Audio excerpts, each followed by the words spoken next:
રાજપીપળાની સભામાં સાંસદ મનસુખભાઈ વસાવાએ નાંદોદના ધારાસભ્ય ડોક્ટર દર્શનાબેનની હાજરીમાં એમના પિતા અને ભરૂચના પૂર્વ સાંસદ સ્વર્ગીય ચંદુભાઈ દેશમુખના સાંસદ મનસુખભાઈ વસાવાએ જાહેરમાં સ્વર્ગીય ચંદુભાઈ દેશમુખને વનપ્રેમી ગણાવી ભારોભાર પ્રશંસા કરી હતી।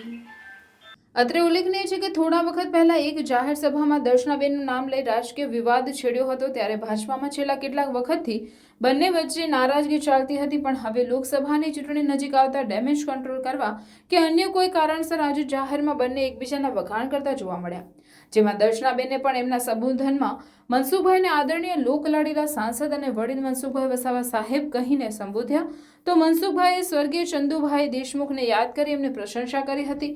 એટલું જ નહીં, ચંદુભાઈના પુત્ર ડોક્ટર રવિ દેશમુખ અને પુત્રીની પ્રશંસા કરી હતી। તેમણે કહ્યું કે ચંદુભાઈ દેશમુખ વનપ્રેમી હતા। હું હોસ્ટેલમાં ભણતો હતો ત્યારે વનમાં ફરવું અને વનમાં મને સાથે રાખી વનમાં ફરતા। અમે જંગલમાં ચાલતા જતા હતા। એમના જીવનમાંથી મને ઘણી બધી પ્રેરણા મળી। જંગલની જાળવણી કેવી રીતે કરવી એની માહિતી અમને આપતા। ત્યાર પછી હંમેશા વૃક્ષો ઉગાડવા એ મારા જીવનનો ભાગ બની ગયો।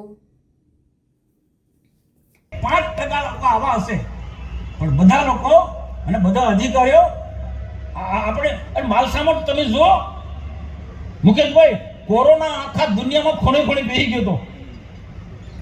બધાને ખબર છે કે આખા દુનિયામાં કોઈ પણ રવિ આ લફા જેવું બાબત છે।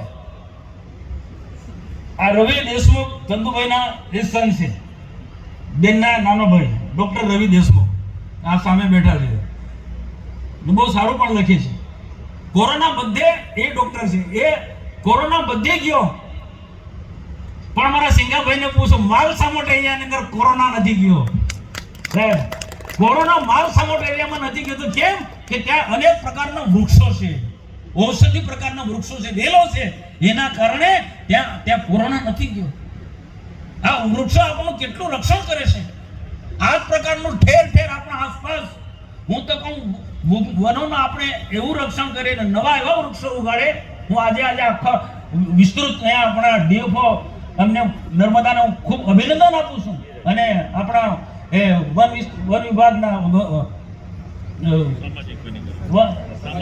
સામાજિક વનીકરણ બંનેને ખૂબ અભિનંદન આપું છું કે એક આવનારા દિવસોમાં અહીંયાથી ઘણા બધા લોકો પ્રેરણા લેશે।